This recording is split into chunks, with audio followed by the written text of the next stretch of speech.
दोस्तों एक सिंपल सवाल, इंडिया दुनिया की फास्टेस्ट ग्रोइंग इकोनॉमी बन रहा है, स्टॉक मार्केट हाई पर है, स्टार्टअप्स यूनिकॉर्न बन रहे हैं, लेकिन फिर भी मिडिल क्लास आदमी इतना स्ट्रेस आउट क्यों फील करता है? सैलरी आती है और खत्म हो जाती है, ईएमआई चल रही है, सेविंग्स नहीं हो रही, जॉब्स हैं लेकिन जॉब्स जाने का फियर भी है, और सबसे बड़ा कंफ्यूजन गलती सिस्टम की है या फिर हमारी। तो आज का वीडियो थोड़ा अलग है। आज की वीडियो में मैं ओपिनियन नहीं बल्कि रियल लाइफ लॉजिक, नंबर्स और प्रैक्टिकल फ्रेमवर्क के बेसिस पर बात करूंगा, और मैं आपके ऐसे 5 कंफ्यूजन क्लियर करूंगा जो हर मिडिल क्लास आदमी के दिमाग में चल रहे होते हैं लेकिन उनको क्लियरली कोई समझाता ही नहीं। और वीडियो के एंड तक रहना, क्योंकि एंड तक मैं आपको एक मिडिल क्लास सर्वाइवर मॉडल दूंगा जिससे आपके लाइफ के बड़े डिसीजन गलत होने से बच सकते हैं। तो चलिए वीडियो को शुरू करते हैं। दोस्तों मैं हूं सौरभ और आप देख रहे हो अनफोल्ड इंडिया। सबसे पहले बात करते हैं कंफ्यूजन नंबर 1 की, जो है इंडिया ग्रो कर रहा है पर मैं ग्रो क्यों नहीं कर रहा। आप न्यूज देखते हो, जीडीपी ग्रो कर रहा है, इंडिया 5 ट्रिलियन इकोनॉमी बनेगा, हर तरफ ग्रोथ ग्रोथ और ग्रोथ नजर आता, और फिर आप अपनी लाइफ को देखते हो जहाँ पे आपको रेंट बढ़ता हुआ दिखता है, स्कूल फीस बढ़ रही होती है, मेडिकल एक्सपेंस डबल होते हुए दिखते हैं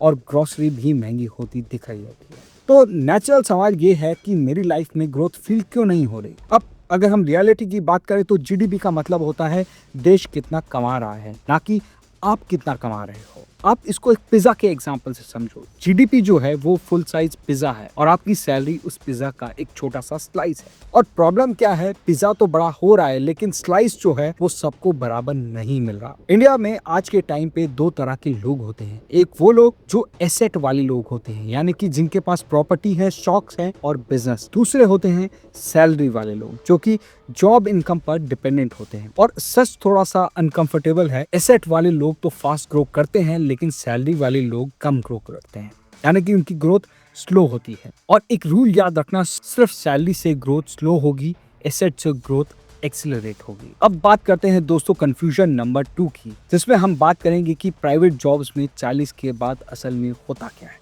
ये सबसे बड़ा साइलेंट फियर है, क्योंकि 25 से 30 के बीच में सब कुछ बढ़िया लगता है, हाइक्स होती हैं, प्रमोशन होता है, ग्रोथ नजर आती है, लेकिन 35 से 40 के बाद लेऑफ्स का फियर होता है, सैलरी ज्यादा का टैग लग जाता है और न्यू स्किल्स सीखो का प्रेशर आ जाता है। और क्वेश्चन फिर वही आता है कि क्या प्राइवेट जॉब्स में 40 के बाद स्ट्रगल स्टार्ट होती है। लेकिन अगर मैं रियलिटी की बात करूं, कंपनीज आपको टाइम के लिए पैसा नहीं देती, वो आपको पैसा देती है वैल्यू एडिशन के लिए। और अगर आप इजीली रिप्लेस हो सकते हो तो रिस्क बढ़ता है। अब इसको एक एग्जांपल से समझते हैं। किसी भी कंपनी में 3 टाइप के एम्प्लॉयज होते हैं। पहली कैटेगरी होती है एग्जीक्यूशन, जिसमें रिपीटेटिव काम होता है, डेली टास्क होता है। दूसरे होते हैं मैनेजर्स, जिस कोऑर्डिनेशन का काम होता है, टीम हैंडलिंग का काम होता है। और तीसरे होते हैं वैल्यू क्रिएटर्स, यानी कि स्ट्रेटेजी मेकिंग, रेवेन्यू मेकिंग और डिसीजन मेकिंग। और सबसे पहले कौन हिट होता है? एग्जीक्यूशन रोल्स वाले लोग। अब 40 के बाद अगर आप रिपीटेटिव काम कर रहे हो या फिर डेली के टास्क कर रहे हो तो आपकी जॉब खतरे में आ सकती है। आपको अगर अपनी जॉब को सेव करना है तो आपको वैल्यू क्रिएटर बनना होगा और 3 चीजों को स्ट्रांगली बिल्ड करना होगा। एक है अपना एक स्ट्रांग डोमेन बिल्डअप करो, एआई टूल्स का यूज करो, पब्लिक प्रूफ को स्ट्रांग बनाओ, यानी कि आपका पोर्टफोलियो जो है स्ट्रांग बने। आप अपना वैल्यू एडिशन करो कंपनी में, स्ट्रेटेजी वाले काम करो, रेवेन्यू इंक्रीज करने वाले काम करो, और या फिर डिसीजन मेकिंग के काम करो। एक बात तो क्लियर है कि सिर्फ काम करने वाले लोग रिप्लेस होते हैं, ना कि वैल्यू क्रिएट करने वाले लोग। इनफैक्ट वैल्यू क्रिएट करने वाले लोग तो ग्रो करते हैं 40 के बाद। अब बात करते हैं दोस्तों तीसरी कंफ्यूजन की, जो है कि घर लेना स्मार्ट डिसीजन है या फिर एक फाइनेंशियल ट्रैप। इंडिया में घर सिर्फ घर नहीं होता, वो एक स्टेटस सिंबल होता है, सिक्योरिटी होती है, सेटल्ड जैसी फीलिंग देने वाला डिसीजन होता है, पेरेंट्स का सपना भी होता है, इसीलिए लोग इमोशनल डिसीजन लेते हैं। लेकिन अगर मैं रियलिटी की बात करूं तो लोग कंपेयर क्या करते हैं? ईएमआई वर्सेस रेंट, पर इग्नोर क्या करते हैं? Down payment block, interest cost, maintenance और फ्लेक्सिबिलिटी लॉस को ज्यादा इग्नोर करते हैं। एग्जाम्पल के तौर पे बात करें, अगर आपका रेंट है 25,000 और ईएमआई है 55,000, तो लगता है कि घर बेटर होगा, पर रियल कॉस्ट एक्चुअली क्या है? Real cost is EMI plus interest plus blocked money, यानी कि जो पैसा आपने डाउन पेमेंट में दिया, जो पैसा आप इंटरेस्ट में दोगे प्लस ईएमआई भी दोगे। तो घर लेना स्मार्ट डिसीजन तब होता है जब आप 7 साल से ज्यादा उस घर में रहने का प्लान कर रहे हो। ईएमआई आपकी इनकम का 30% से लेस होना चाहिए। इमरजेंसी फंड्स सेफ होने चाहिए, अदरवाइज रेंट लेना बिग डिसीजन नहीं बल्कि एक स्ट्रॉन्ग डिसीजन बन जाता है। और इंडिया में घर लेना इन्वेस्टमेंट से ज्यादा लाइफस्टाइल डिसीजन होता है। अब बात करते हैं दोस्तों कंफ्यूजन नंबर 4 की कि एआई जॉब्स खत्म कर देने वाला है या नहीं। एआई पे दो एक्सट्रीम व्यूज हैं। कुछ लोग कहते हैं कि सब जॉब्स खत्म हो जाएंगी और कुछ बोलते हैं कि कुछ नहीं होगा, ये तो सिर्फ एक टूल है, कुछ लोग यूज करेंगे कुछ लोग नहीं यूज करेंगे। लेकिन सच क्या है? सच ये है कि दोनों ही केसेस में लोग गलत है। रियलिटी ये है कि एआई जॉब्स नहीं टास्क रिप्लेस करता है। आपका जॉब 100% रिप्लेस नहीं होगा और उसका 30 to 50%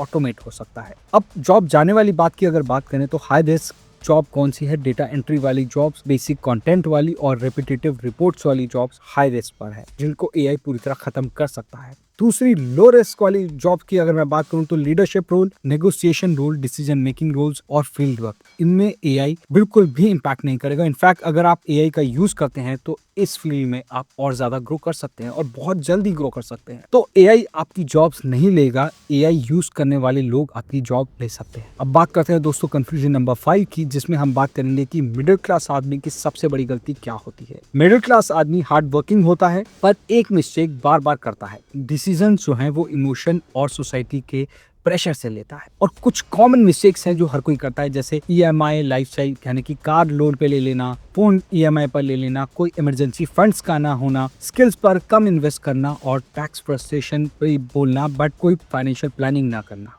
और एक रूल याद रखिए, सैलरी से रिच बनना मुश्किल है लेकिन स्किल्स प्लस एसेट से बहुत इजी है। इनफैक्ट स्किल और एसेट से आपकी ग्रोथ जो है वो डबल हो सकती है। अब बात करते हैं दोस्तों मिडिल क्लास सर्वाइवल मॉडल की, जिसके बारे में मैंने वीडियो के स्टार्टिंग में बोला था। अगर आप लाइफ में बड़ा डिसीजन लेना हो आपको तो 5 सवाल अपने आप से पूछो। पहला, ये डिसीजन स्टेटस के लिए है या फिर एक वैल्यू के लिए? दूसरा, इमरजेंसी फंड्स सेफ है या नहीं? तीसरा, स्किल ग्रोथ होगी कि नहीं होगी? फोर्थ, एसेट बनेगा या फिर लाइबिलिटी बने? और पांचवा, फेल हुआ तो रिकवर हो सकता हूँ कि नहीं? अगर 3 का भी आंसर यस आता है तो उस काम को जरूर कीजिए, नहीं तो उस काम को बिल्कुल भी मत कीजिए। और अब एक चैलेंज है आपके लिए, अगर आपको लगता है कि मैं गलत हूँ स्पेशली घर और जॉब वाली बात पे, तो कमेंट में लिखिए डिसएग्री। और अगर आपको लगता है मैंने सही बोला और ऐसी और 5 जो कंफ्यूजन है आपके दिमाग में उनके ऊपर मैं एक वीडियो बनाऊं, तो अपना बिगेस्ट कंफ्यूजन लिखो कमेंट में। मैं नेक्स्ट वीडियो में उन 5 कंफ्यूजन को क्लियर करूंगा। तो दोस्तों अगर आपको वीडियो अच्छा लगा है तो वीडियो को लाइक करें, चैनल को सब्सक्राइब करें। मिलते हैं आपसे नेक्स्ट वीडियो में, तब तक के लिए धन्यवाद।